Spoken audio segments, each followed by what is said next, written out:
I'm Lindsey Russ, and today I will be describing how Oswald Avery, Colin MacLeod, and McCarty defined DNA as the transforming principle.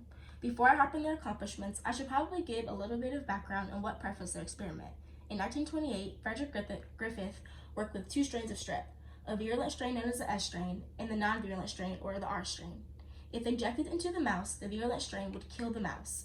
That is, unless it is heat strained. What is interesting is that when injecting a mixture of the heat-killed S strain and the non-virulent R strain, the mouse died, and the virulent strain is recovered. This highlights the idea that transformation has occurred. The R strain does not usually kill the mouse. In fact, it is non-virulent. The live R strain was transformed to be virulent. So the question arises, what was the basis of this transformation? In 1944, Avery, MacLeod, and McCarty answered our questions. They began a series of experiments where they created sample mixtures of the heat-killed S strain bacteria and various enzymes. RNase is an enzyme that destroys RNA, DNA destroys DNA, and protease destroys proteins.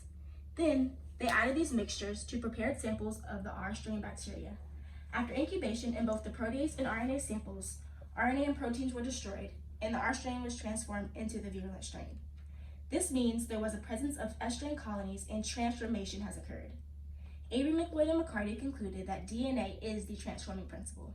The proteins and RNA could not be the transforming principles because the R strain was transformed to be virulent, even with the destruction of RNA and protein by their respective enzymes. The third sample did not become virulent because DNA, or what we now know as the transforming principle, was destroyed by DNase, and therefore the R strain remained non-virulent. So let's think about it in simpler terms of what most Americans could not live without: coffee. Suppose you're trying to perfect your morning coffee. Yes, America runs on Dunkin', but Dunkin' also runs up your bank statement.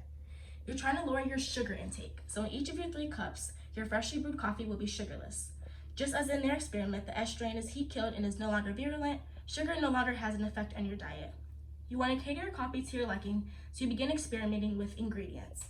You want to see what differentiates a perfect cup from an average cup of coffee. In 1 cup, you try a flavor that will mask the vanilla extract. In the next cup, you want to overpower the milk, and in the final cup, you eliminate the effect of creamer. Analogously, in the 1944 experiment, the scientists added enzymes that destroyed DNA, RNA, and proteins.